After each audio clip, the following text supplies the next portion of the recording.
title, something was off about him? I'm not really the type to claim I have some sixth sense or anything. Honestly, I've always been the logical friend, but there's one night I can't explain away. And the worst part?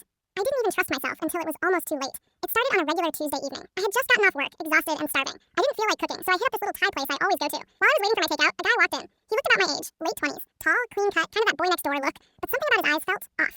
He stood way too close to me at the counter. Not in a creepy way, just intentional. Like he wanted me to notice him. He smiled and asked if I came there often. Typical. I gave a polite laugh, said I did, and then went back to looking at my phone. He didn't take the hint. Instead, he said, "You seem like someone who trusts their instincts."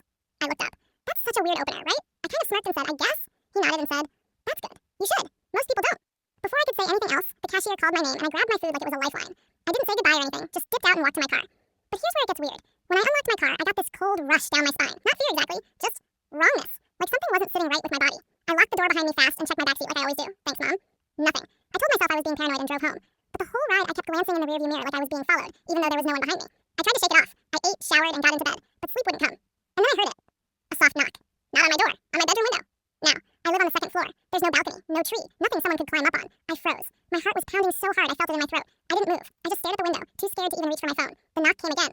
Lighter this time. Like whoever or whatever, it knew I was awake. And then it stopped. The next morning, I told myself it had to be a dream. Maybe I was half asleep and imagined it. I mean, who would climb to a second-story window just to knock? But that night, same knock, same window. But this time, when I got up the courage to pull back the curtain and look out, there was nothing.